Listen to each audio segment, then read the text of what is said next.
Hello and welcome to Crucible of Words for more dedicated legacy action. Today we are playing a donation deck with a pretty spicy little Infect build that's got some cool stuff going on that I was quite excited to have a crack with. So for those who aren't familiar with Infect, this is a mechanic where if your creature deals combat damage to a player, they get that many poison counters. So the idea is you play this 1/1 unblockable, this 1/1 guy on turn 1, or this land that becomes a 1/1 flying Infect guy, and then you pump them with spells. So Embiggen is quite an interesting one here. So this is until end of turn, target non-brushwag creature gets +1/+1 for each super type, card type, and subtype. So this becomes a Phyrexian Blinkmoth artifact creature. So that's 4 card types, and it's also a land. So the Embiggen is just going to be +5 on it.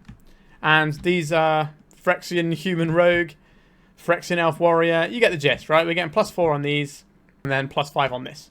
So the idea is we pump it, and the classic one to pump it with is Invigorate, because we let our opponent gain life. We don't care. We're trying to kill them with Infect. And we get +4/+4 for free. That's a pretty good deal. And we also have Berserk, which can then just double the creature's power and make it lethal. Now, there's some other stuff that we'll get to in a second here. But I just want to talk about this other half of the deck here. So, Noble Hierarch is a classic in this deck that lets you power out all the cool stuff. But we're playing Nadu Winged Wisdom. So we're playing a deck where you want to target your own creatures with stuff to win the game with. That does seem like a really interesting spot to try and Nadu out. And this is just a good card on its own. It pitches to our Force of Wills. This can win the game on its own, so we've got this card sat here, which then explains some of these other cards. For example, the Shuko. +1/+0 is not great for our little Infect creatures. They need to be hitting a bit harder than that. But, you know, it's still a pump. But if we ever loop together the Nadu and the Shuko, then all of a sudden we can just draw 2 cards per creature we have. And that should be enough to pull us ahead and win the game. As you've seen many times before with Nadu, it just wins the game when it starts going off. We do have our Brainstorms and some Ponders, so we can try and wiggle around cards like Shuko if we don't want them. So that's nice too. We have a copy of Legolas's Quick Reflexes. Or we have 3 copies, in fact. So this is a way to protect our creatures. And also, when they attack, they can then start shooting down some scary things our opponent has.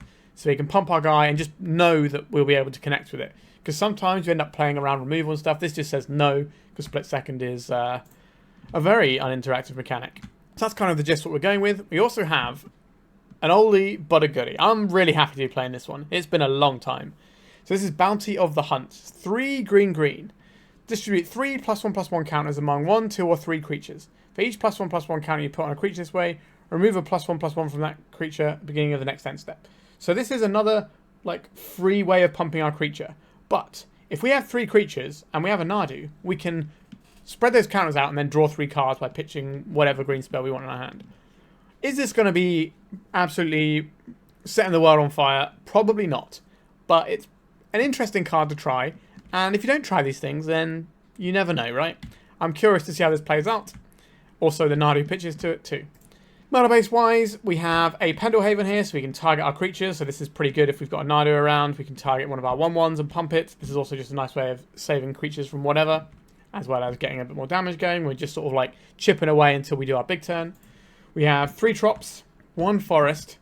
We have no islands in this list, which is explained when we look at the sideboard momentarily.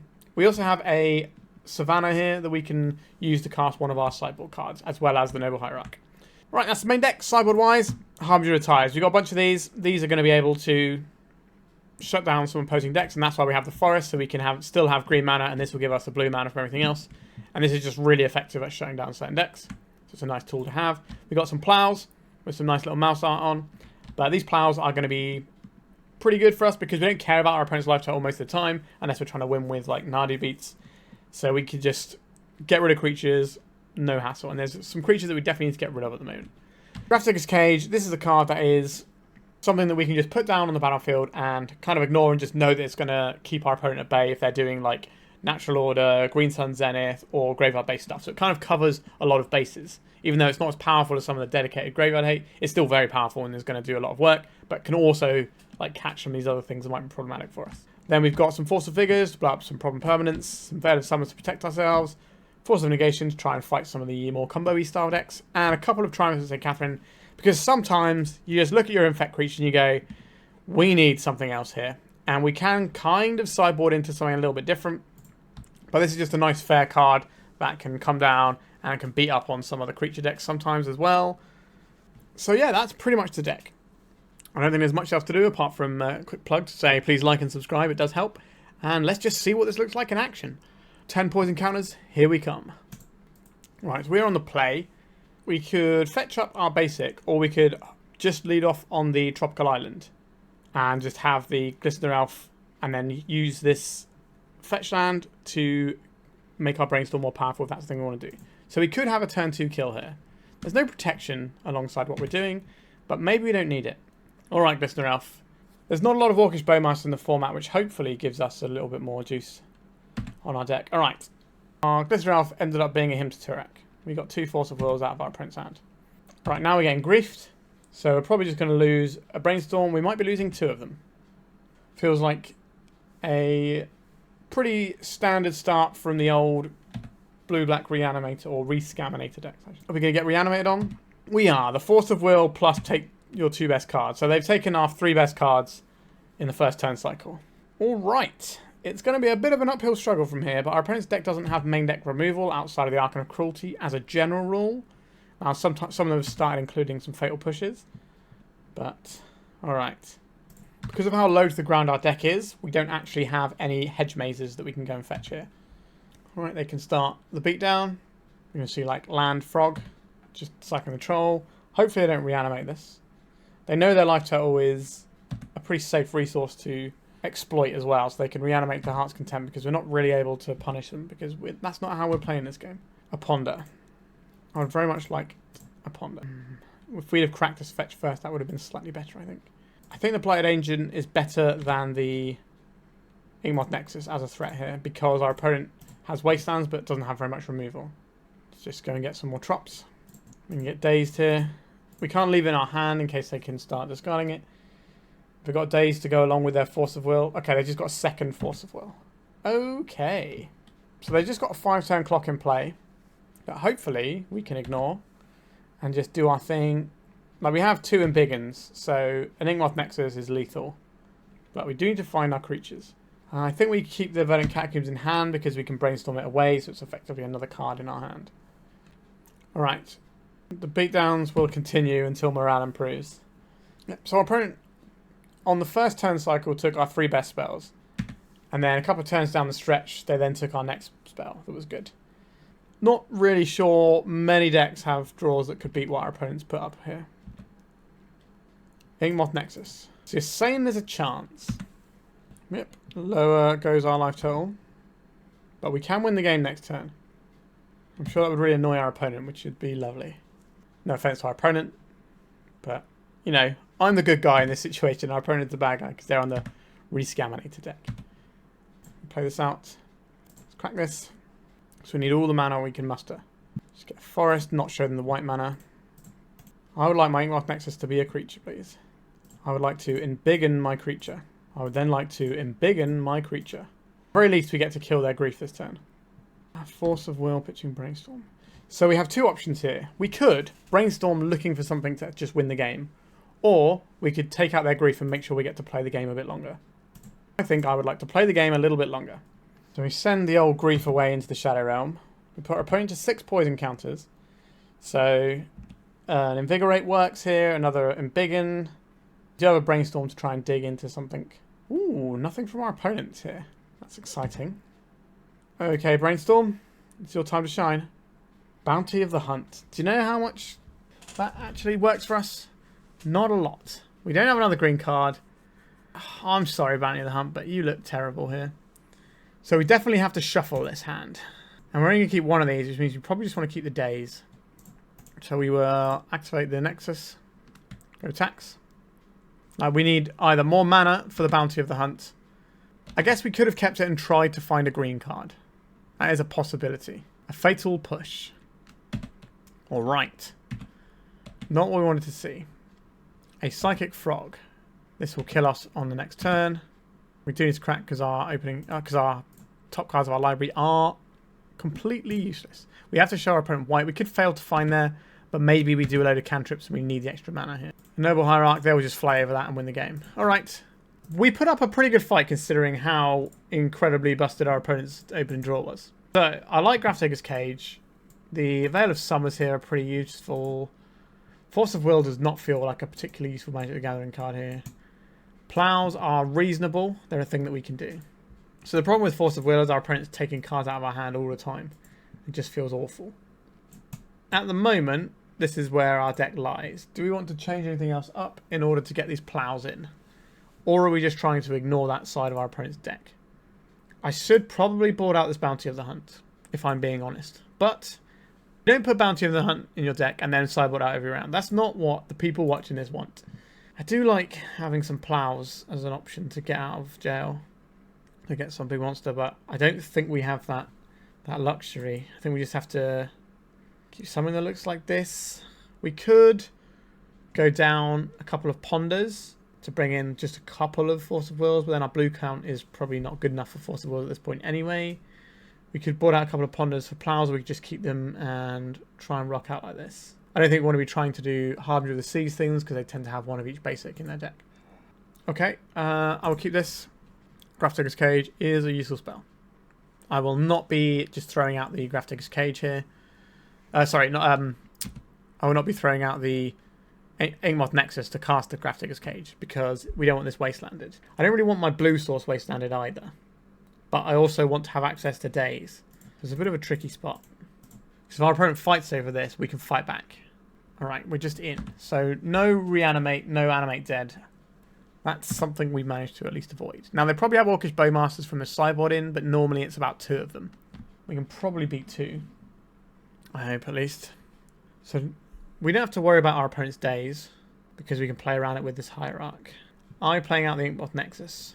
We could play out the Glistener Elf rather than Hierarchs, and just spray a load of Hierarchs our opponent next turn. Right, let's try this. Okay, we're just in. So now we have 2 different infect threats in play. So we can start chipping away. Alright, yeah, there's a removal spell. Not a surprise.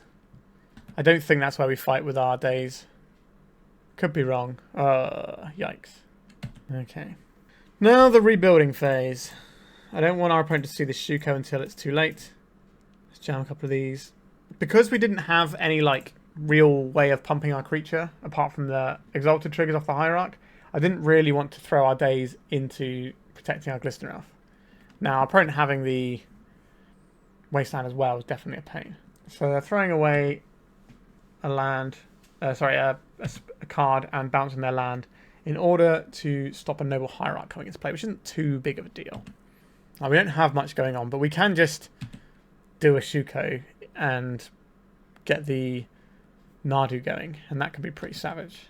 So we have that line available to us. Which again is why I didn't want to use a Daze. I'd rather try and protect our big expensive plays with a Daze. Inkmoth Nexus. Alright, that's fine. I will play the Shuko. I didn't see that one coming, did you, opponent? If we lose this game with this Daze in hand, then that's obviously going to be sad times.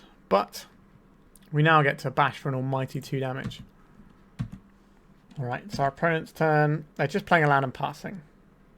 And Legolas has quick reflexes. It is quicker here to animate the Nexus and do this sort of stuff. So let's just do that. Can we get 3 damage in?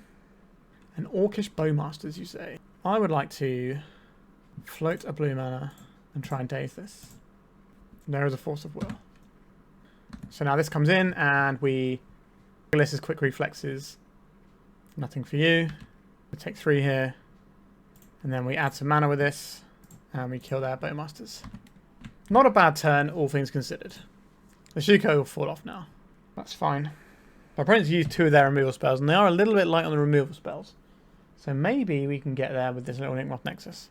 And we still have Nadu we can draw and just go wild. Brainstorm. Let's just activate. Equip. If we've got another Bowmasters, we can do our Brainstorm in response. Alright. We just got the damages in. Equip to the Noble Hierarch. Doesn't hurt. Make it a powerful 1/1 mana dork. Just a Surveil land. So we're not a million miles away from being able to kill our opponent next turn. Doesn't take much. Do I want to fire off a Brainstorm now? Okay, doing that. Embiggen, you say. Alright, we have an Embiggen ready to go. That is lethal. We don't have to go for it right now. We will play this out because we need to fetch away that other card. Oh, I forgot to move the Shuko over there. I think we're going to try and win the game here. Alright, we did win the game. I think our sideboarding worked out pretty well for us there. I think we just roll it back again. Well, we have the Grafdigger's Cage that we really want here. This is a one-lander. But we have a Noble Hierarch, which is kind of like an additional land. Alright, I'm going to believe in this. We probably have to get our basic forest. But, yeah. Mulliganing against grief decks feels horrible. Sometimes not mulliganing against grief decks also feels horrible. But they might take the Hierarch here. Yep, they took the Hierarch. I think that's the correct pick, given we kept to one lander. They're going to reanimate and take another bite. They're not. Okay, that's something at least. I don't hate seeing that. That means we're now fetching Trops. I should get this Grafdigger's Cage. You don't get reanimated on again. Alright, we're in. Now we have Daze up. We've got a second land. Things are slowly improving. Like, having our Noble Hierarch stripped away, but then getting basically a replacement for it was a pretty good draw for us.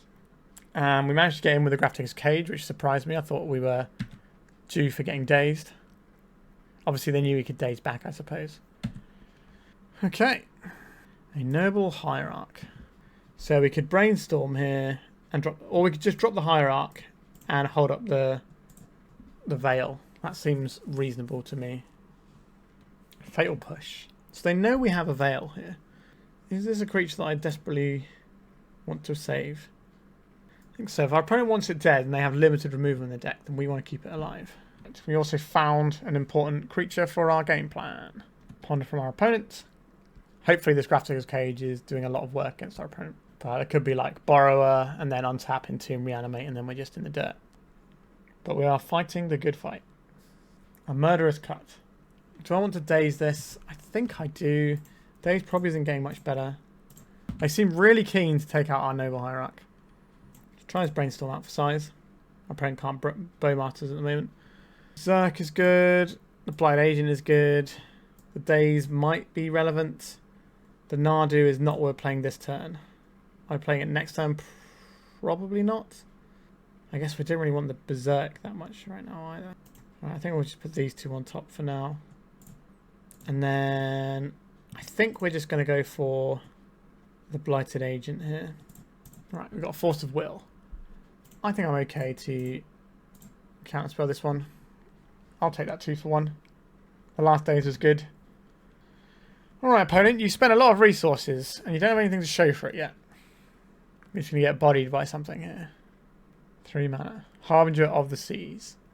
That's why they were so eager to try and kill our Noble Hierarch. Understood. Alright, I guess we attack with our unblockable 2/2 guy. Deploy another creature. We can deploy the tropical island they know about. A Brainstorm. So our opponent could be Brainstorm locked here because fetch lands are off at the moment. So they're going to know... Alright, they've had enough and we win the first match against the big bad guy of the format, Blue-Black Rescaminator. Yeah, that worked out better than expected. We didn't get to do the Nadu stuff, but it was something that we were threatening and getting towards. And I'm very glad we fought over this Noble Hierarch. If your opponent tells you that a card is really important when... So, if I was playing against the Infect deck and I just had removal, I'd be saving it for the Infect creatures. Our opponent went after the Noble Hierarch. That tells us that their game plan involves this card not being in play. So, we need to protect that card, which is what we did. And it worked out for us. I think if they kill this and then they slam this, then this game is going to look very differently. Because the clock from the Harbinger and the Blighted Agent are kind of similar. 2 and a 1, but Infect. So yeah, quite happy with how we played that one. Let's go to round 2. Pretty reasonable looking hand, I would say. I'll keep this. Drop the Elf.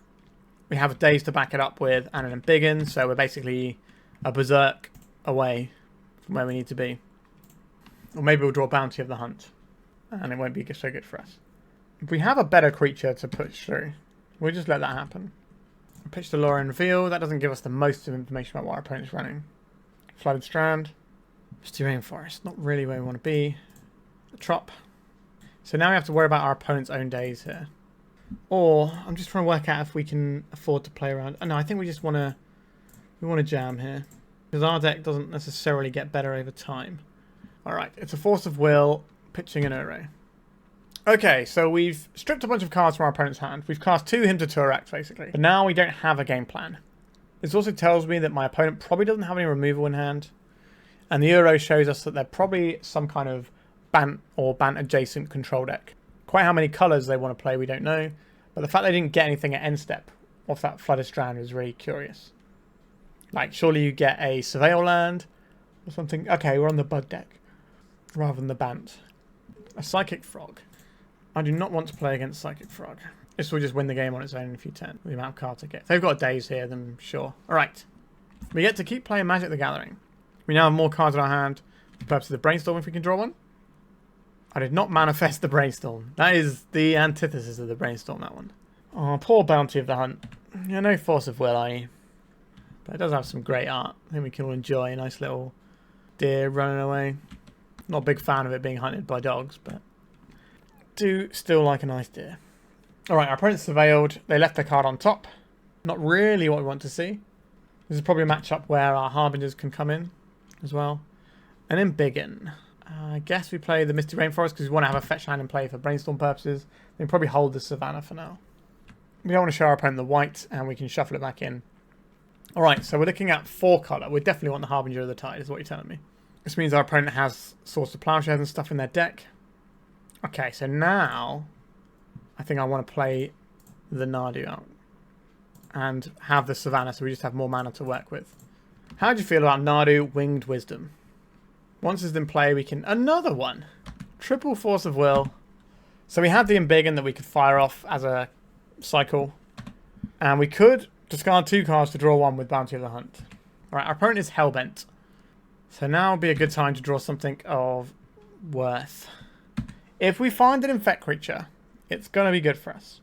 But there is a window where our opponent doesn't have anything going on. We're currently in. Alright, they got red mana as well. Okay.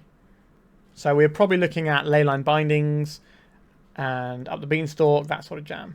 And milling over a Source to Plowshares when we're playing Infect. That is a show of power. I think they just want to try and pull ahead with a card advantage engine. Oh, our creature's going to be so big. So big. Ponder from our opponent. Really good one. Into a Brainstorm. They did not shuffle off the Ponder either. They probably just drew into the Brainstorm. This could leave our opponent unable to fix the top of their deck. Alright, now they've got a fetch land. Everything is A-OK for them. Still only 1 card in hand, but they've done a little bit of fixing, so their hand probably contains something they care about. Alright. We have so many Invigorates. We're going to be incredibly invigorated. It's going to be like a 90s Herbal Essences advert. That's the amount of invigoration we're looking at here. All we need is just like 1 Brainstorm and then we can just fix this right up, I'm sure. Alright, Mystic Sanctuary, what are they going for? Probably Ponder. There it is. That tells us that the card they have in hand is not a fetch land.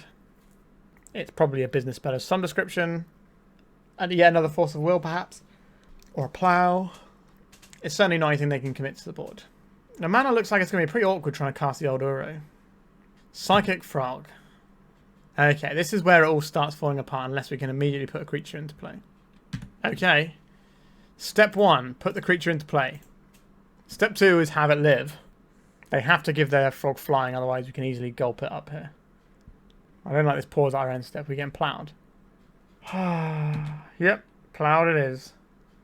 Like, you can argue, oh, our opponents had all the right answers for all of our stuff. But the thing is, they only have to answer half of what we're doing, because we're kind of like an A plus B, but with a lot more redundancy. And all they're doing is just answering the creatures. And that's a perfectly fine. It's like, we've got loads of cards in hand. So it's not like they've just had the answers, that they've had the answers and directed them in the right places. Alright, Inkmoth Nexus. It's your time to shine. I don't know if our opponent can attack into this. Well, we have a lot of power here. Well, I'd like to stop my opponent drawing an additional card.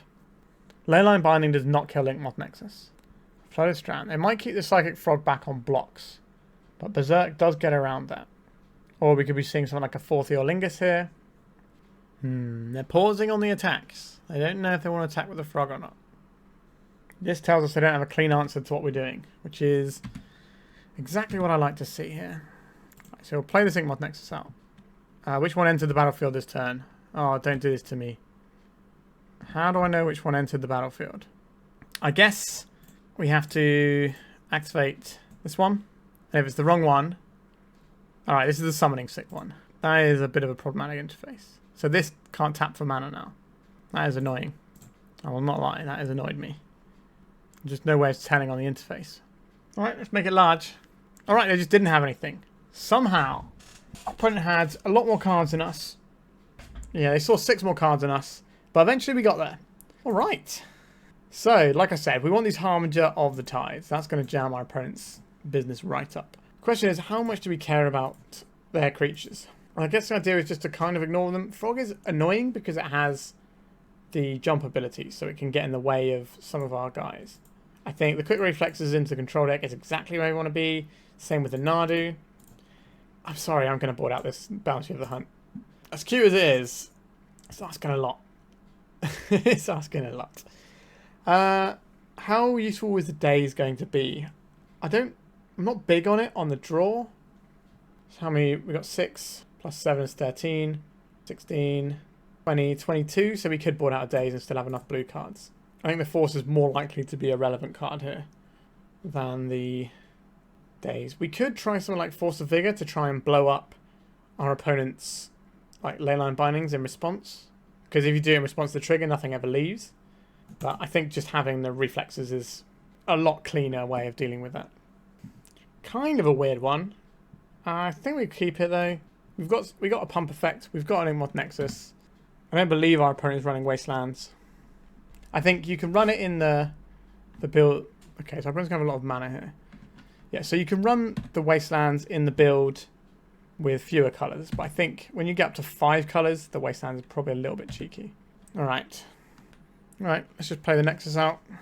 It does shut us off of Daze, but Daze is kind of our card to go with Force of Will. And mana is something our opponent is probably going to end up having quite a lot of when we get to action turns anyway. We only care about specific spells, just not, you know, we're not trying to get the things that are a good rate or whatever. We're trying to get the things that beat us. Up the Beanstalk. That is the sort of card that I would quite like to counter, but I don't think I'm going to. I think we have to save our tools to keep our creature alive. Do I think my opponent is going to have a 0 mana way of interacting with their Inkmoth Nexus? It is possible in terms of Solitude. If we attack for 1 here, we can kill our opponent next turn with protection and try and use the Daze to get around a Solitude. Does our opponent have enough white cards to play a Solitude? I doubt it. But never underestimate the greed in these decks. So I think we just win next turn, right? We've just got Invigorate, quick reflexes. And that is basically a lock if they don't counter the Invigorates. I assume they're going to... Like, we can fight over the things that counter the Invigorates because we know our creature is safe from removal for a turn. Unless we get hit by some sort of Terminus. That is the one thing that can scupper our plans. They have to set that up and have a draw. Now, they've got the Brainstorm here. Okay, they've cracked the fetch. They haven't set up a Terminus. That is good news. Are they running Terminus? Who knows? But it's something to consider. It's pretty good with Up the Beanstalk. I think we have to have it on our radar. A Psychic Frog. I don't like the Psychic Frog, but we can beat it with the quick reflexes here. Right, so let's animate the Nexus. Let's invigorate it. Let's invigorate it again. We can fight over this with a Force of Will. Quick reflexes in our back pocket, which will also remove the frog and make our creature just interactable with? Uninteractive, I guess. What I'm probably looking for. Okay. So Invigorate is sat on a stack for a minute. Going for a counterspell here. I do not want our opponent to counterspell this. So I'm going to counterspell their counterspell. A Veil of Summer, you say? That's a little bit annoying. So we could kill this, but it removes our only protection spell. They might not even block here. They might just take 5. Alright, them taking 5 isn't the worst thing in the world for us. Like, any pump spell is good, and we still got this quick reflexes in our back pocket. A Solitude. Oh, well, that's absolutely devastating. They do have Solitudes in their deck, and now they get to take out our Inkmoth Nexus. Yeah, our opponent's hand is pretty good there. Probably got, like, not that many white cards in their deck. Probably 14 white cards. Now they can obviously hardcast the Solitude. But it's pretty unfortunate for us, and they're just going to run away with this Up the Beanstalk card advantage right now. Another frog. Yeah, these frogs are just going to absolutely eat us up. Our opponent's going to be drawing 3 bonus cards a turn, plus whatever they get off the Beanstalk. Like, the amount of value in this deck is pretty gratuitous. Yep. Our opponent certainly has access to all the cards you could possibly imagine. Let's cast this Ponder. I think the Inkmoth Nexus is better here. Glistener Elf. There's less things they can interact with it. So we can get the Pendelhaven, make it a 2-3, and then attack and make it a 3-4. And then we just need to connect with it twice while our opponent's drawing 2 to 5 cards a turn, I guess. Depending on how they want to play with their frogs and beanstalks. It's like Nadu levels of drawing cards here. Right, they're jumping the frog. Not a surprise. We're not blocking here. Now, part of the problem... Alright, they're attacking with both frogs. As I say, part of the problem is, if they've got cards in hand, it's very hard for us to attack into the frog unless we can properly guarantee having a bigger creature. But, yeah, our opponent's going to go back up to 4 cards here. Okay. So, by the end of the next turn, our opponent might have drawn twice as many, or seen twice as many cards this game than we have. Which is kind of terrifying. But all the cards in the world don't matter if you can't deal with some little land nicking you down with infect damage. What's that? Another frog? Okay. 3 cards in hand, so it can be a 4-5. Which means combat is invalidated. The top card of our library is not a useful one. So I think the play here is to shuffle away the Glistener Elf. 2 frogs come in. They only hit us for a little bit of damage, but it's going to take a big toll in terms of the amount of cards our opponent has access to. We've seen 14 cards, our opponent has seen 27. Kind of scary. Another frog. All 4 frogs. So saying it's going to be hard. Understood. Let's get Trop. It's not the one. Our opponent's got so many cards we can't attack into the frogs. I don't particularly enjoy the play patterns around Psychic Frog because it just invalidates combat very easily. A Leyline Binding. Sure, you can draw a bunch of cards. Like something like an Invigorate might be okay here. Or an Embiggen. Just need to resolve it. Our opponent probably removes our creature in response, which is annoying. We kind of need it to resolve. We don't really want to fire off our split second spell until we know that our pump spell is resolving either. Alright, this is a lot of card draw. Our opponent's going to go up to 10 cards now. A little bit of surveil action. Our opponent does have to win another game in the time left after they win this game. But they're getting close to just dumping a bunch of cards into their frog. They should be dumping their cards at end step because they're going to have to discard anyway. Wow, if they're throwing away Source to Plowshares, that's quite the strength that they're showing us. Okay, we're not attacking here. We're holding back the land so we can brainstorm it away. So what's this? 2, 4, 5, 6. Plus the 7 is lethal if our opponent just goes all in on the frogs. But they've been playing relatively cautiously. Yep, they're happy to just throw these Bowmasters down. So that equates for 3 points of damage instead of just the 1 if they'd have pitched it. They should just discard some cards here. There's no point us trying to block here because we don't win the game. We have to hope our opponent doesn't pitch. And then we get to do something next turn. Yep, here we go. And they're showing us more cards here. Misdirection was not something I expected to see. Another Force of Will. One more. There we go. Okay. I think I'm okay with how we're doing. I think the Daze comes in on the play. And what are we going to remove? I like the mana, I like the protection spells. I like the Nadu. Do I like the Nadu enough to have all of these copies in? I think so. It's something they target. It gives them a little bit of distraction. We'll strip 1 Ponder. Try that. Okay, our opponent hasn't shown us basic lands yet, but we still want to get the forest, I think. Do we want to get the forest here? No, I don't think we do. My opponent hasn't shown a wasteland and they drew like the majority of their deck last game. Very much like to draw. I don't think we have to worry about Dazes here either. Is it a Daze in game 1? I can't remember now. I don't think we did. Right, so that is Source to Plowshares mana right up. Held up over there. Harbinger of the Seas. I would like to cast a Brainstorm first. There is another land and another Noble Hierarch. I'm interested in these things. I would like the Force to push through our Harbinger of the Seas. Maybe it's the quick Reflexes that goes. And is it a Blighted Agent and we're just playing this game around getting Harbinger of the Seas in? I think that's reasonable. Although we don't have to. Do I want to just play this Harbinger right now? Or do I want to play something that makes them... No, we play the Harbinger, then we draw the Blighted Agent, I think. Ugh. What a miracle. I think we don't fight over this. I think we want to just be able to secure our Harbinger of the Seas. Ooh, they didn't miracle it. Well, I'll take that. Thanks, opponent. So do we want this Blighted Agent on top of our library? I think we do. So at least we have an infect threat that's quite powerful. Let's go and get our basic forest here and try and jam our opponent up. I don't believe they have many basics, if any. So they could float mana here and try and plow us. Okay. They've got a tropical island. That tells me they don't have any basics. Green and a white. In comes the Harbinger of the Seas. A plow. Do I fight over this? Or do I try and fight over the next one? I think we fight over this one. A Veil of Summer. Ugh. Yep. Not a fan of that. Alright, we'll get in for 2 at least. Next turn we can try another Harbinger of the Tides. Like, I figured they had the 1 mana floating to pay for a Daze. We did see the Veil of Summer in the previous game. Thundering Falls. There's no match for the Harbinger of the Seas.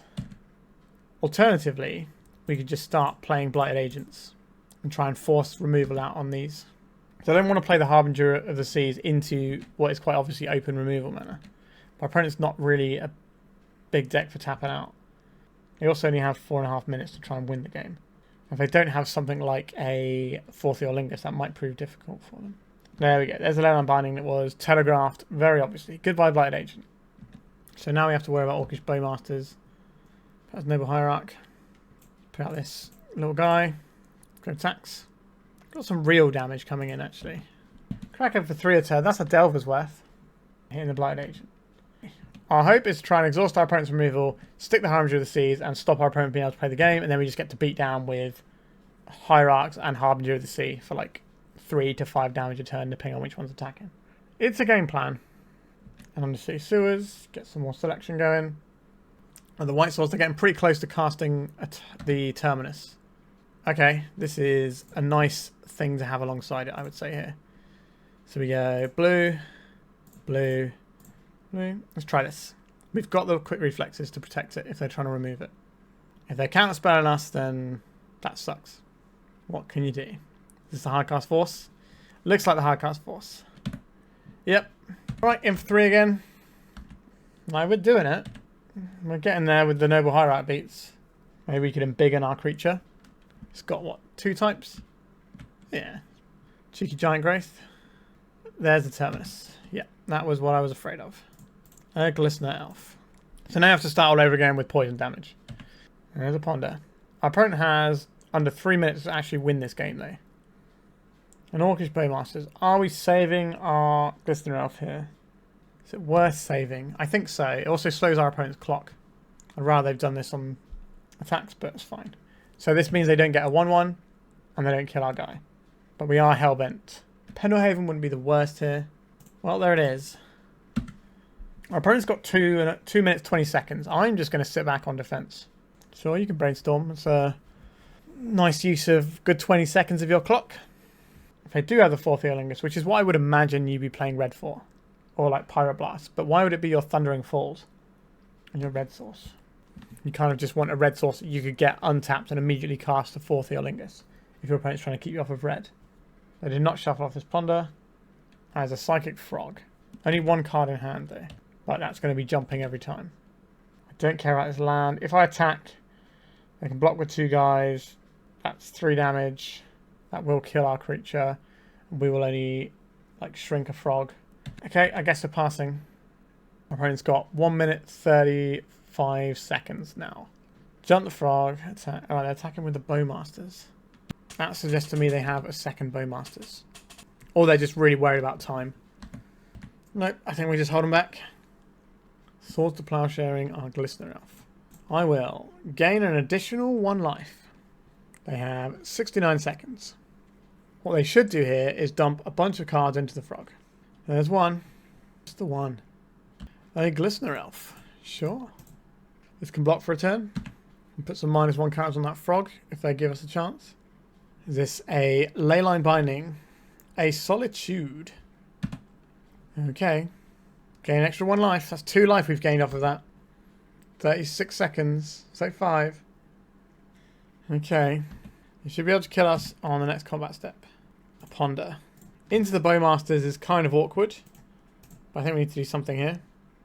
You go ahead and ping me there, opponent. Right, we've got Nadu. Our opponent's got 8 seconds. I do not believe they can win with the amount of time on their clock here. Especially as if they put anything on the stack, I'm going to daze it and burn another couple of seconds. Alright. It's at 0 seconds on their clock now. Alright. The thing about Magic Online is that you do have to manage your clock. Do I feel great about this win? No, not at all. But we had a solid 10 minutes up on our opponent. So it's clearly a case of them managing their clock in an inefficient manner. We certainly saw turns where they were lingering around and leaving stuff on the stack. And if you're playing a slow control deck like this, you do need to make sure you can play efficiently. Which is why a lot of people don't like playing them in paper tournaments, because you kind of rely on your opponent rather than having a chess clock. Whereas a chess clock here allows you to be very disciplined and just play through. Alright. Also, we need to take all the wins we can get, and we've got Bounty of the Hunt in our deck, right? Okay, let's go to round 3. I'm not in love with this hand, but I think it's acceptable. Right, Misty Rainforest. I'm hoping to get a Trop and Brainstorm in our opponent's end step. If we get Stifled, we get Stifled. Right, we did not get Stifled. I will take that. I would just like to smooth out our draws. We don't necessarily need... Okay, so I think Bounty of the Hunt goes on top, and then it doesn't really matter what the other card is here, does it? Go Gadget, Glistener Elf. If we find a green source, we can win the game. This is a Lightning Bolt. Otherworldly Gaze. That's very, very dredge looking. Can't say I've seen this card in decks that aren't dredge, so I am very much expecting. Okay, so Narcomoeba there. Visiting. Okay, so I don't really care too much about the Narcomoeba. We just want to stop something that draws a bunch of cards, or actively put stuff into their bin. Right, Grixis. Oh, Lion's Eye Diamond. Why you do this to me? Right, Nadu, off you go. Right, I still get to cast their Faith is Looting or Breakthrough or whatever it is. Just a Golgari Thug. Wow. We're drawing Bounty of the Hunt, aren't we? There it is. So the problem here is at the next cleanup step. So our creature will die to state-based effect. Okay, this is a time for Brainstorm. Oh, deck, what are you doing to me? What are you doing to me? I guess we put Berserk and then Bounty of the Hunt. That's not great, is it? So at least Bounty of the Hunt is something we might want to do things with. Which is not a sentence I expected myself to say, but here we are. We're obviously not going to just let them put that Thug into their bin. Surprised they went for the Thug rather than the Otherworldly Gaze flashback, though. Okay, they found their Dredger. Right, we're going to pop their graveyard out because it's a pretty key zone. So out jumps the Narcomoeba. No Cabal Therapies as of yet. No Bridge from Belows. They're just going to jam some, probably just a Thug at us. Or they might think it's better as a blocker to dissuade us. They've gone for the dissuading route. Okay. Maybe we're supposed to counter the flashback on the Otherworldly Gaze. Am I attacking with a 2-2? I don't think so. Burning Inquiry. A lot of nonsense, isn't it? Let's say no to this one. So, Embiggen is not quite what we need here. So this is 3, 4, 5. And then we double it to 10. But then any blocks, which they'll definitely block, so they want to put more dredges in their graveyard. If we attack with a 2 Inkmoth Nexus, they might double block it. And then what are we doing about that? We just needed another mana here. Or Bounty of the Hunt to be a better spell. I think we just have to pass here. Yeah, I think we pass. Not feeling spectacular, but maybe we can fade another dredge here. Okay, there's the Cabal Therapy and a bridge. That's probably lights out for us, because they can get back the Ox of Agonis as well this turn, and we are just in trouble. They only have the one Cabal Therapy for now. What do they name here? It's Berserk, isn't it? Is what you name, because you have the flyer blockers. What are they going to put on top? Okay, just another Golgari. Just putting the Thug on top itself. What do they name here? I think it is the Berserk, because that lets us go through. They name Daze. Okay. So now they're just going to play the Ox of Agonis, and if they find another one, which seems likely, because they're going to do some dredging here. So let's think with Imp. They have the Thug on top, so that's at least 9 cards. If this Inkmoth Nexus was a green source, could have won. This is 4, 5... No, it's not enough like we calculated before. No, we needed the Inkmoth Nexus. We just need another mana so we can do it with the... Or another green card is good as well. But another mana lets us animate the Nexus, which gets +5 from the Embiggen instead of +4. It's artifact, creature, land, Phyrexian, Blinkmoth. So it gets +5. And then it'll be 6, 7, and then the Berserk was enough to go over all of the Narcomoebas. Now there are many Cabal Therapies in our opponent's graveyard, and they know all the cards in our hand. I've got an Anger in the graveyard. Yeah, we're done here. Like, they know all the cards in our hand, they're just going to strip them all out. Grafdigger's Cage, you are useful. Source of Plowshares are relatively useful as well. Force of Negation, relatively useful. Like, it dwindles in its usefulness as time goes on. But I don't think we need the quick reflexes here. I'm not really convinced that Bounty of the Hunt is a great place to be. I'm not a big lover of the Nadus here either. If we take that out, that's pretty clean. Now, Harbinger of the Seas can shut down some of their lines, but I don't think that's worth doing. I think Triumph of St. Katherine is kind of an interesting threat. We don't really need the Shuko if we're taking out the Nadu here. I think it's just too slow to be what the game's about. What does our blue count look like? 59 cards in my library with 18 blue cards. Maybe we could have like a Miser's Nadu in here. Do we want this Shuko? Alright, let's try this. Now we know what we're up against.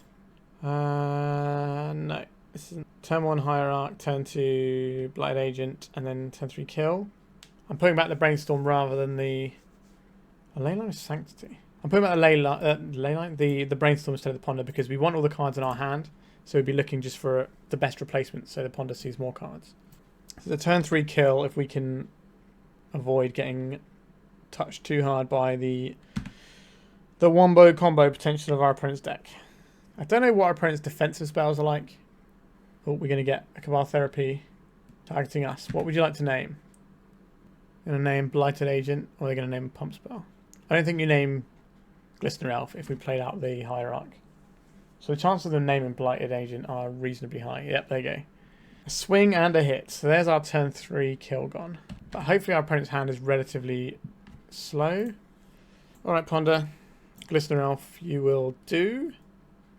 Now, our opponent isn't doing their game plan yet, and it normally takes a couple of turns for it to really wind up. Faithless Looting. No. So we have lethal right here. Oh wait, no, the Invigorate doesn't work because it targets them. That's annoying. So there's a Daze underneath that. Do we want to keep the Daze? I don't know. So yeah, so this is... You may have an opponent. Wait. Oh no, this works. This works. Bang. Right, I like how we sideboarded. Let's just do it all over again. I don't think we care about them bringing in Leyline here. It makes sense it doesn't target. So it's a cost. Yeah, our opponent's just saying the same. This hand stops the first thing our opponent does, but then doesn't do our game plan. I think our game plan is actively good. Okay, we will keep this one. Grafdigger's Cage is very good against what our opponents bring in. Oh, they've gone to 4. Alright, it's our opponent's turn. They mulled pretty aggressively. Cabal Therapy targeting us. What are you going to name? Cold Read of the Grafdigger's Cage. They named Endurance. Okay. Our opponent said GG's. I think they want to play against the Grafdigger's Cage. Okay. Faces Looting, we can't do anything about that. They can start dredging though. But they don't have an answer for the cage. Alright, somehow we are, what, 3-0 now. Pretty sweet. Let's go to round 4. Alright, turn 2 with a Daze backup. I'm not one to pass up such wonderful things. Not turn 2, is it? This is only +3? No, +4. +4. Okay, so we are 1 off, actually. Maths. We get there in the end. We want to play the drop so we have access to this Daze. Ooh, our opponent doesn't like that very much. I'll take my Daze here. Alright. Our Berserk wins it for us, provided our opponent doesn't have anything. I have to imagine our opponent doesn't have removal if they're going after it that aggressively. A Hedge Maze over there, and they pitched a Ponder to the Force of Will. Bind off a Leyline Binding. Okay, so we might be looking at another one of these sorts of control-y decks. But how many colours? Oh, okay. Embiggen? A Daze. Attacks. So, how much of the bits do we want to get in here? We definitely want to get one lot in, but do we want to keep the other one so that we can trample over something if we draw a Berserk? Or are we happy just to put... Oh, like, do we want to put our opponent to 9, or do we want to have a little bit of action? I think we just want to put our opponent to 5. And this way we have something that works with our quick reflexes and our Berserks. But we've at least got like a nice wedge of poison in our opponent. And they're back down to no lands. Or wasteland. Alright, if that's all our opponent's got, then we should be okay. Because now we can just do it again, and this time it is lethal. Because we get the 1 damage from our guy. Enjoy your life points, opponent. Alright. That was a nice quick one. So last time we were against one of these control-y matchups, I think we wanted these Harbingers. And that was probably about it, looking at what's up here. And it's probably the bounty of the hunt that goes. On the draw, I mean, the Daze feels like it's doing some work for us. I think we brought out one of the Dazes on the draw last time. I want to keep the Nadu in and try and do the Nadu thing. So we're going to go like this. His hands needs a little bit more help, but it's pretty close. A land and we're all good. Or a Noble Hierarch for turn. Why would you do that to your opponent? There can't be many wastelands in our opponent's deck. There might be more on the Bant side. Just like splashing off of a land for the purposes of their Leyline Bindings. Okay, we have a tropical island there. Let's go for a Brainstorm. I would like some more mana. If this is a Bowmasters, yeah, we didn't see the black mana just now. How do we feel about this? We can fight it. Goodbye, Harbinger. It's annoying that our opponent gets to see the Harbinger, but it is what it is. Okay, so we've got Ponder, another land because we're about to get wastelanded. I like all of these cards, which is not a bad position to be in. Them is the weakest. Like we can just stack 2 lands on top if we want. Just don't need to crack this now. Although if our opponent targets us with a wasteland to try and make us crack, that's a little bit annoying. But it's going to take us 2 turns to do the thing anyway. So I suppose we go Invigorate Ponder. And we don't need to crack here. We should have put those cards the other way around, so we still draw the Invigorates. But Invigorate Berserk does win anyway. And the Ponder gives us room to rebuild if we lose our bits and pieces. Tropical Island from our opponents. We can see something like an Uro. Or they can cast a Frog now. Alright, green mana. We're looking at Library. Up the Beanstalk. Sure, it's a classic. We're going after our blue source. This means we have to shuffle away our Invigorate. Excuse me, we stacked it in an annoying fashion for what we wanted. I don't think we want the Ponder. But I liked having the Ponder as an idea in case our opponent puts an obstacle in our way that we need to try and find a way around. So we have lethal next turn. We can attack with both. Right, just get plowed straight up. Into the bin with you, little Blighted Agent. No? Leyline Binding instead, hey. The mana they've left open is an interesting colour. I think our opponent might just be the full, all the colours again. 5 cards in hand. That feels like someone who's going to counterspell our spells, doesn't it?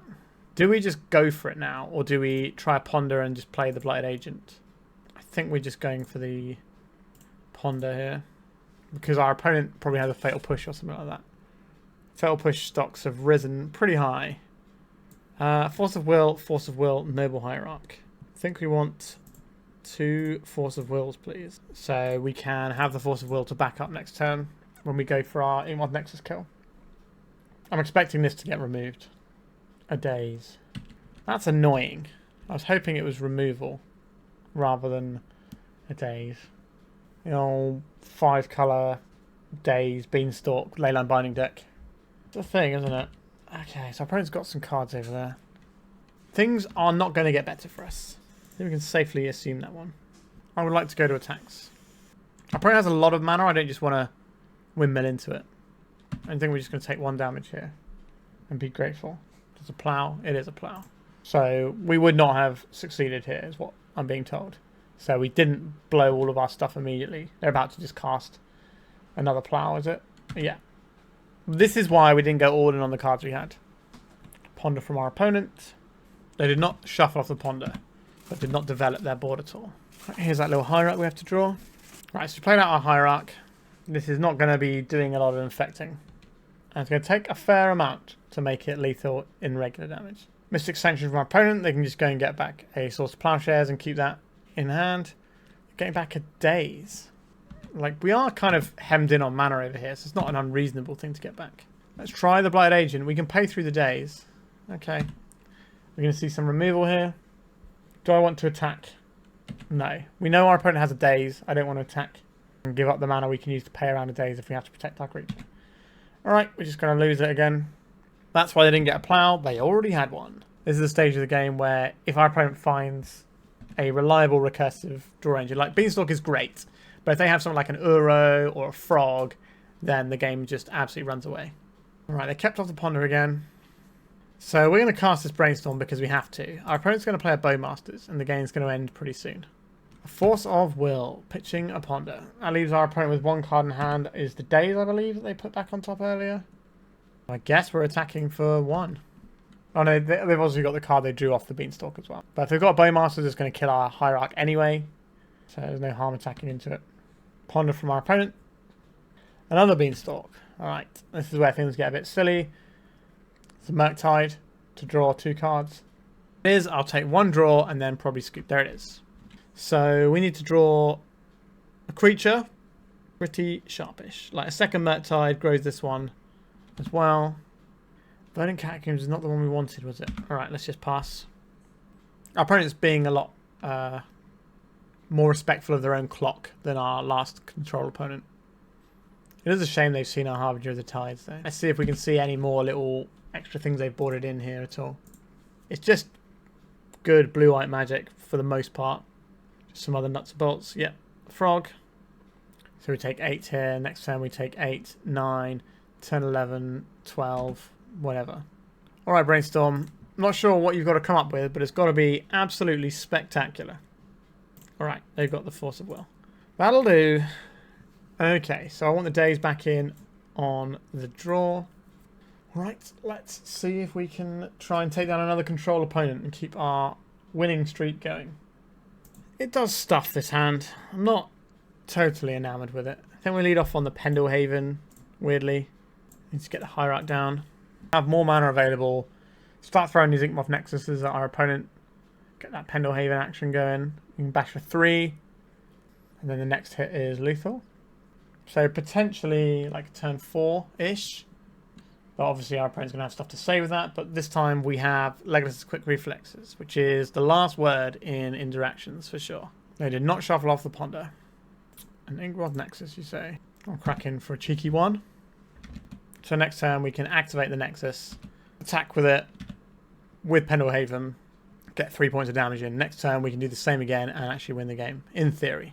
A Blighted Agent, does that change anything here? I don't think it does. I think we're just going drop, activating Inkmoth Nexus, pumping Inkmoth Nexus, go to attacks. I think the Inkmoth Nexus is a harder creature to deal with because Leyline Binding can't hit it. Let's see if we can get 3 poison on the go. If our opponent tries to remove this, do I want to Legolas' Quick Reflexes? I think I probably do. Plow. Alright. Say no to this. Nothing for you. I think I will just fire through some extra poison while we're at it. Okay, so now basically any of our poison creatures can be lethal with the Hierarch and the Pendelhaven. And this gives us the option of drawing another Quick Reflexes. Whereas if we let them kill the Inkmoth Nexus, then our opponent gets a lot more time because we didn't have an Inkmoth Nexus in play. And Embiggen. Then we have to go for it here. Got Plow here on the Nexus. Should play out another Nexus and deploy another threat. So either our Nexus or our Agent can win the game next turn. A Leyline Binding. Okay, so not the Agent. Understood. We'd love to find another Legolas' Quick Reflexes. 4 cards on our opponent's hand. A Brainstorm. Alright, so they're going to have a good shuffle up of their hand and try and get a little bit more power in there. We're seeing some movement over there. This could be something like a frog to jump. Pretty reasonable blocker. Does turn on a Daze as a good draw for us though. Yep, there's the frog. Alright, deck. Gotta give us something good here. Force of Will is not great. So if we attack with this, how many cards are they going to pump into their frog? So they jump. So this will be a 1, 2, 3, 4. So if they discard 3 cards, they kill it. If they discard 2 cards, then they end up with a 3-4 themselves. Intriguing. Are we attacking into this plains that's held up, or is that a bluff? Does it get better for us if we wait to draw another blue card? I think it does. I'm going to run scared of... Right, they're pitching an Uro. Fine. Not great, but fine. The Plow. Nope, just Aloran revealed. Maybe they didn't have the Plow, but we couldn't get through the frog anyway. Xander's Lounge, that's going to turn on a Leyline Binding for being a 1-mana spell. There. Let's see the temptation to draw cards with this frog. It's strong. It is a very strong temptation to draw cards here. Alright, they're tapping out for the Uro, which means they're not going to be attacking with a frog unless they draw either a white land or a Plow and have the other of those 2 things in hand. We're close. We just need to slip through this cheeky little Inkmoth Nexus. A Daze. So they got 3 cards in hand. I think this is okay. Practice for... I think we want a basic forest now, just in case we draw our Harbinger. So this animates this. Then we pump it. Then we go to attacks. Now if our opponent had a clean answer, they wouldn't have tapped out for the Euro to try and find one. This is like their setup turn. So, okay. I pump in the frog. What do you want to do, opponent? I'm giving it flying. Be my guest. So this will shrink it, but I won't kill it. Am I okay with it being shrunk? I think I want to kill it. Just make sure it's gone. Alright, so this will crunch through. We don't have the Berserk, unfortunately. But we very much kill a Psychic Frog in combat, which is not the easiest thing to do. Now we have lethal with Force of Will backup next turn, unless they find another reach creature. They're playing this before they attack. I think it's better to try and crunch through a frog than it is to counter the frog and lose to removal. Island cycling. That's an interesting island cycle considering they can hardcast it. Obviously not right now, but like next turn or whatever. Alright. They're in like turn to turn mode here. They just need to get the turns gone. Like they probably have to put this in the graveyard, whatever it is. Yeah. So they can jump the frog. Now the frog is just a chump block, right? Actually no, if they draw a card with the Euro, they can discard 2 cards. But the Inkmoth Nexus, because that's Infect, it shrinks the frog. But Berserk is good. Yeah, our opponent binned the Wasteland and was like, oops. But I understand why they've binned it. A Brainstorm. I think we can cast this Brainstorm. I don't really want all of these cards. Just put the Daze on. No, we put the Misty Rainforest, then the Daze. So we draw the Misty Rainforest and shuffle the Daze away. And then this makes a Hierarch. Activates the Nexus. Pump the Nexus. We attack with the Nexus. Daze plus Plow can blow us out a little bit here. So if they kept the Wasteland, they would have to discard a card from hand. I think that is probably better than what they've done, but I can understand the logic of just going into that turn. Okay, we need to make sure we have enough cards in the bin. Frog game's flying. Gonna just go under the bus.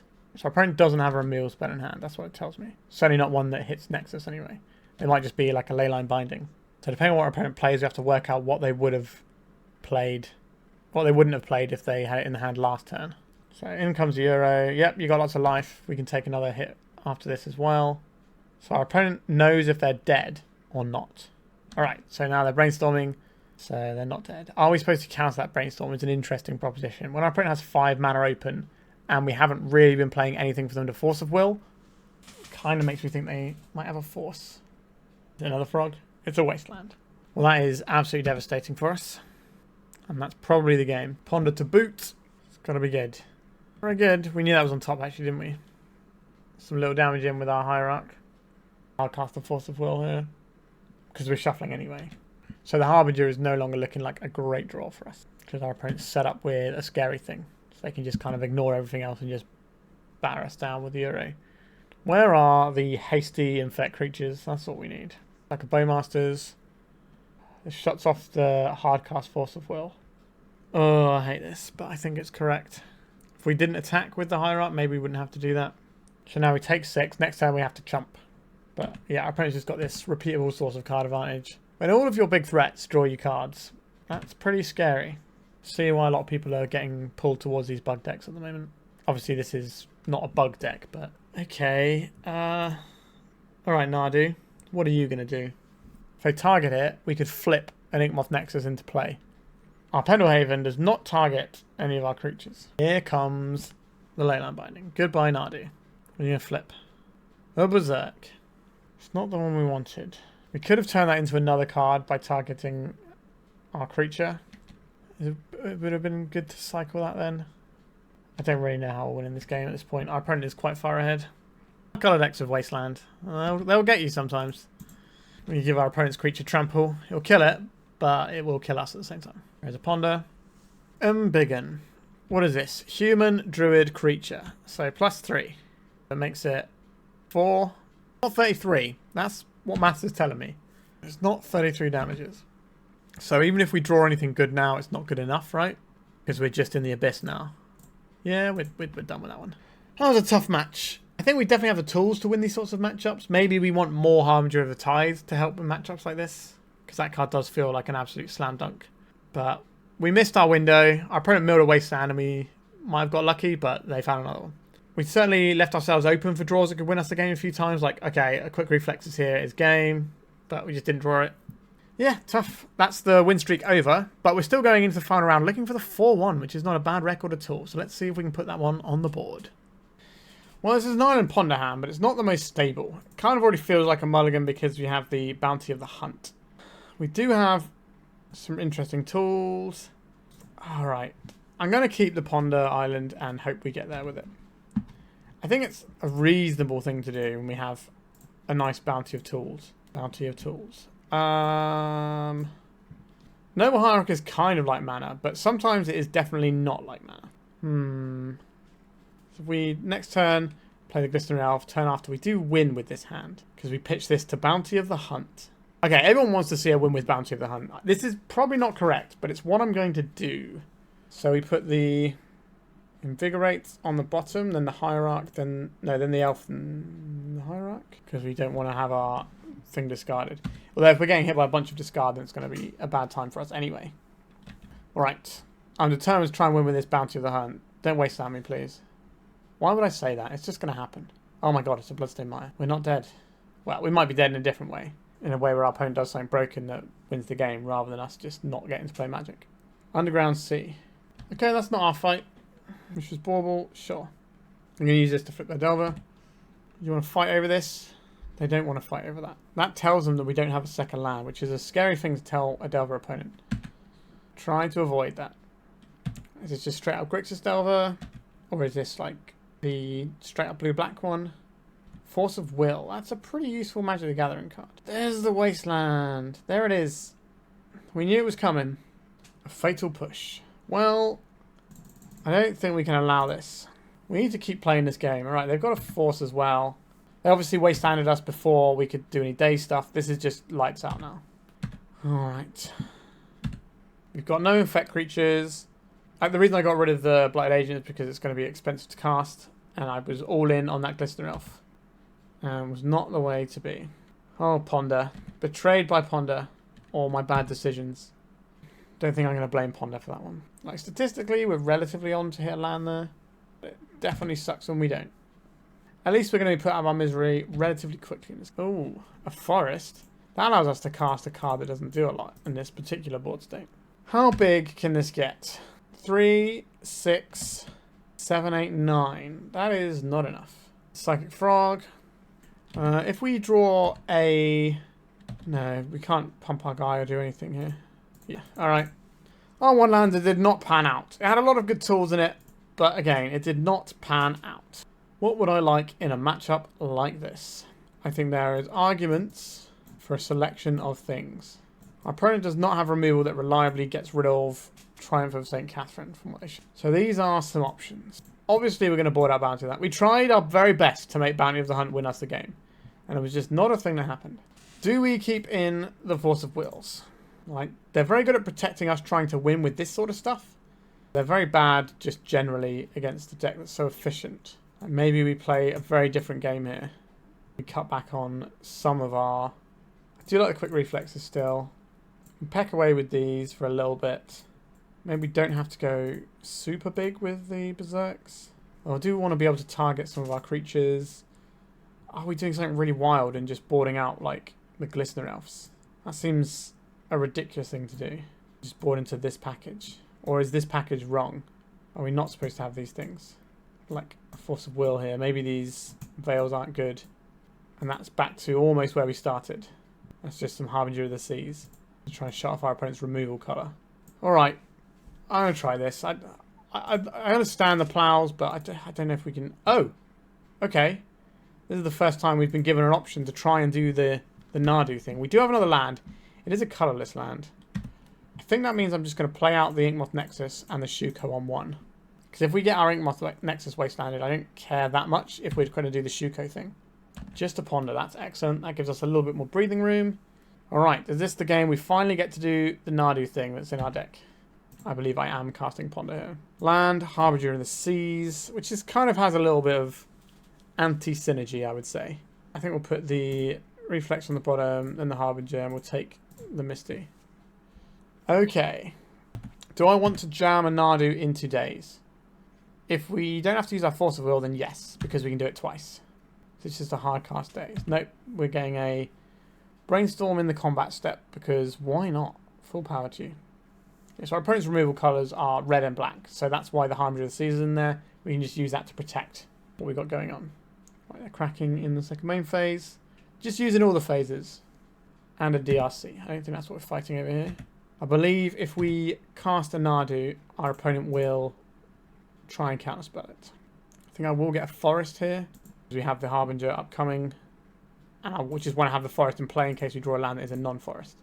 Which is most of them. A Daze. I don't believe we fight over this. We try and fight over the next one. I'm worried about being taken off of blue a little bit here. But I think the plan is the Harbinger of the Tide is probably going to be a thing that gets pitched to the Force of Will now. Maybe we're supposed to get the Trop there instead of the forest. Right, here's a wasteland. Okay, they're going after the land I care about least, which is good news. Because we've got a weird hand. And one of our cards makes that particular land worse. So what a triumph. Although Triumph is not a card that's in our deck right now. A Misty Rainforest. So are we jamming the Nadu into another Daze? Are we jamming the Harbinger into a Daze? We can just shut our opponent's ability off to play the game in some respects with the Harbinger. It turns us off of the Force of Will. Alright, I think I'm going to go for the Harbinger. It protects us from wastelands. It stops our opponent from committing anything else to the board, apart from Murktides. We're only taking a weird route here. I was kind of hoping that we could try and play the Nadu around a Daze this turn. But the fact that they wastelanded us meant that's not really a thing we get to do. Right, so there is a Daze that we were playing around by not playing the Nadu out. Goodbye, Harbinger. So a land or another blue card at this point, because there's only so many Dazes our opponent can realistically have, right? In comes the Channeler. The Nadu will outclass that. Am I just jamming this Glistener Elf instead? I am. I'm being a coward with the Nadu. It's more creatures once the Nadu's in play as well. Let's just equip it, because why wouldn't you? We're going to see... Oh, it's basic swamp. Interesting. Molten Collapse. So this is going to blow up both of our things and make our Nadu rubbish. That is pretty disgusting. Nadu is great into this Channeler. We have to make a decision here. So let's see what they surveil and see if that helps us make a decision. So we could pitch Force of Will. We could Force of Will pitch Nadu to save these things. We've only got one Nadu left in the deck. Shuko is not great here. We are losing this race. We can use this to kill this though, if that's what we're left with. We could protect our creature and just lose the Shuko. Or we could let them both go and have the Nadu as a thing we get to play with. I think I'm protecting. Say no to this one.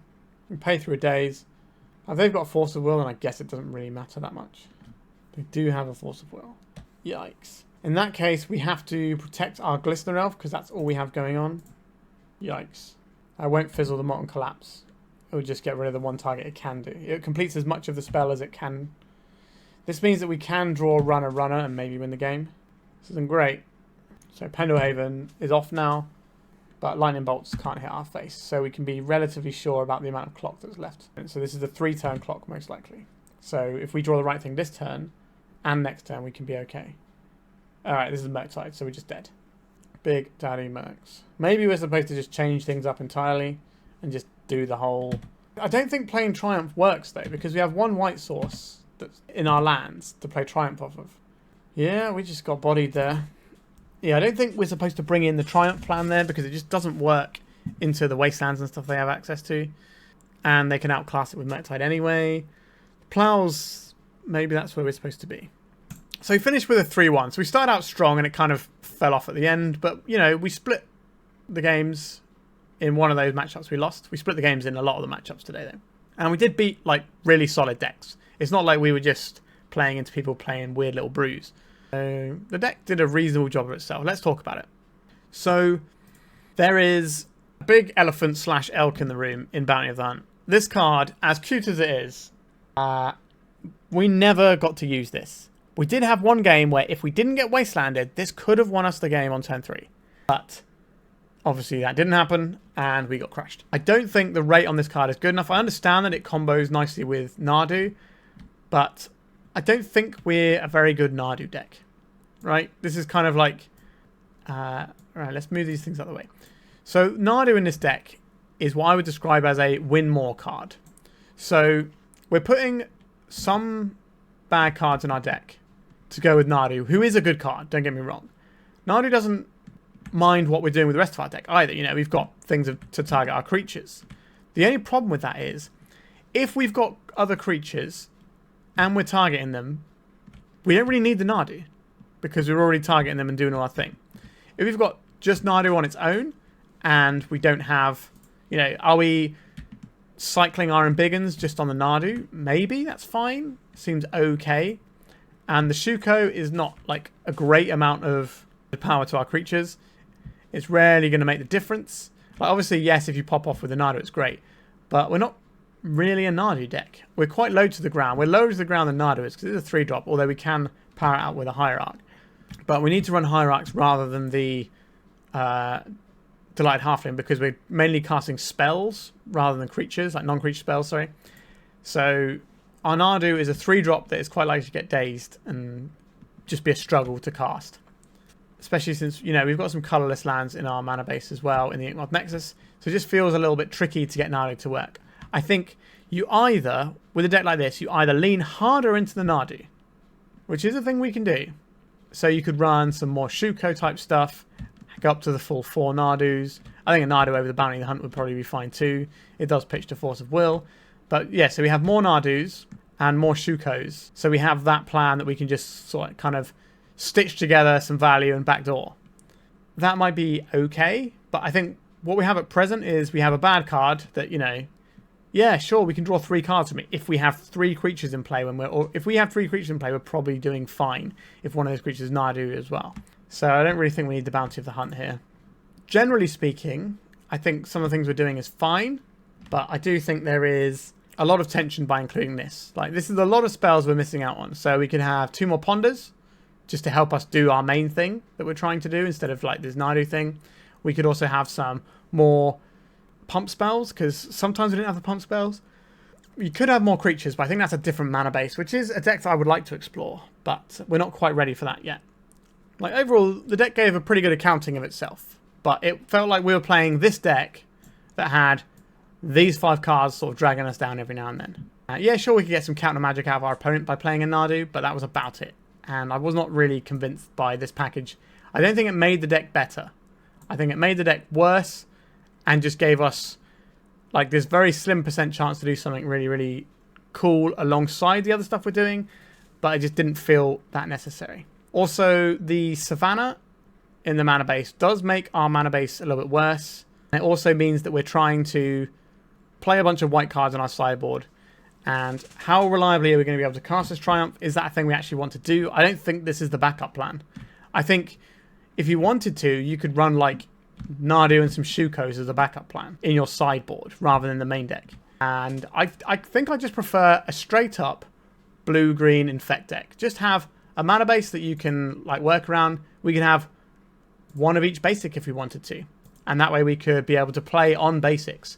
Because the problem with just having one forest, it means we can't ever play on basics. Because if we want to cast our Dazes, we want to cast our cantrips, we can't play on basics. So we may as well just be fetching non-basics the whole time. And this forest is basically only there for the Harbinger of the Tides. Otherwise, it doesn't really do much. It might just hinder us and make it easier to be wasted off of colours. So I think I would rather just play a straight-up blue-green build, free up a bit more sideboard space. I like the Harbinger of the Tides. I wouldn't mind some more of these. I think when they're good, they're great. And some of the matchups with a bunch of horrible techie lands are horrible to play against when you're playing Infect. Like back in the day, Infect used to have crop rotations and wastelands to deal with these problems. And, you know, you'd be wastelanding your opponent's Maze of Ith and stuff like that. And I think the easiest route to do that would just be run a bunch of Harbingers in the sideboard. Just, why not? And then, yes, you're going to lose your Plows and Triumphs. But if you make these into Harbingers, and then you have 4 Plows that you could turn into... I guess that's the question. What do you turn them into? Is it some sort of bounce spell? Is that reasonable enough just to clear stuff out of the way? Possibly. You could just have like 4 Brazen Borrowers. Then you're kind of doing like Triumph of St. Katherine stuff in terms of having a threat. Obviously, a 3/1 flyer is not a 5/5 lifelink that keeps coming back. But the bounce portion can also kind of cover the removal aspect. I think part of my issue with Triumph of St. Katherine is there's not that many matchups where I feel like it's where I want to bring it in. Like Delver matchups, they're going to tax your white sources if you show them you're running white sources. So you might not ever be able to cast your Triumph.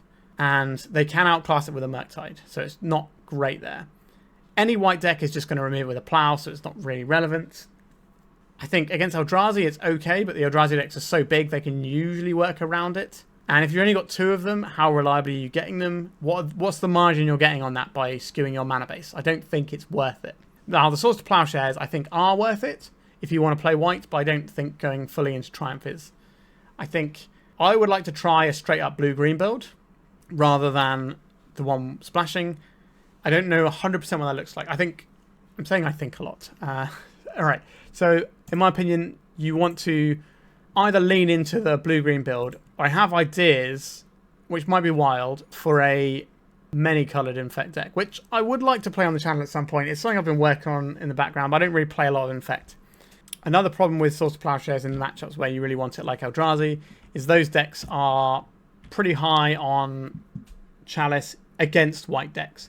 So it might work in game 2, but it probably won't work in game 3 when they say, okay, they've got a load of 1-drops like all their pump spells, they've got the plows, we're definitely just going to have these Chalices in. Because Chalice isn't a great card in Legacy right now. However, the Eldrazi deck, what it doesn't really want to happen is someone to combo it, like underneath it before it can clock them, or for someone to just point cheap removal at their guys and then outpace them with something. So I think Chalice is actually reasonable in the Eldrazi deck. I know some people have been on the Vexing Baubles, but I think Chalice is actually just a pretty solid card that you can play in that deck, and it makes a lot of sense because showing off Swords to Plowshares when you're playing an aggro deck is not a bad place to be. Showing off like a bunch of horrible 0-drop artifacts when your opponent's trying to like Epic Storm you is also pretty good. And yeah, it's not a perfect answer, but is a speed bump, right? That's the thing. Your opponent can probably answer your Chalice at some point, but at some point might be after they've been killed. You know, like turn 5, the Eldrazi deck is normally killed. The Eldrazi deck kills you on turn like 2 to 5, generally speaking. So yeah, I'm not really sure where I would want the plows in that situation is what I'm trying to say there. Like, obviously you're still boarding them in against Eldrazi, but I'm not sure if it's worth making our mana base worse. Alright, I think I've rambled about this one a fair bit.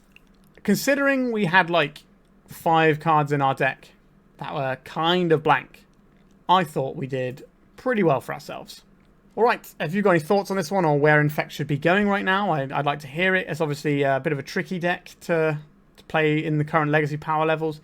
What I will say is the lack of Orcish Bowmasters, because people need to play the Frog in their 2-drop slot and people also want the Doughty Voidwalker instead of a Bowmaster due to the graveyard decks at the moment, means that it's not the worst time ever to be playing all these X1s. But the problem is Glistener Elf gets answered by loads of creatures in Legacy right now. It's very hard to push through them. And Inkmoth Nexus, you need a lot of pump spells to get through a Frog.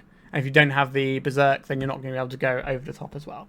Alright, please remember to like and subscribe and help the channel out. It doesn't cost you anything and is the best way of showing your appreciation, as well as leaving comments. I love to hear from you wonderful people out there. Let me know what you're thinking about these sorts of decks. And Bloomburrow is just about to come to Magic Online, so what are you excited to see from Bloomburrow? Please let me know. If you've got any sweet lists with new cards, let me have a look at them. Can't say that the set has particularly been wowing me in terms of Legacy, so if you've got anything that you think is worth showing off, I would love to see it. Alright, thank you so much for watching, and goodbye. If you'd like to support me in the channel, please check out my Patreon. It has a free guide to budget turbo depths, as well as 3 tiers of support. A low cost one that enters you into my monthly raffle for a free donation deck on the channel, a mid-tier subscription that gives you access to my detailed turbo depths guide that is updated every month, as well as regular articles, and lastly the higher tier gives you all of the above, as well as a monthly donation deck for my channel. If you're interested in supporting the channel this way, please check out the link in the description.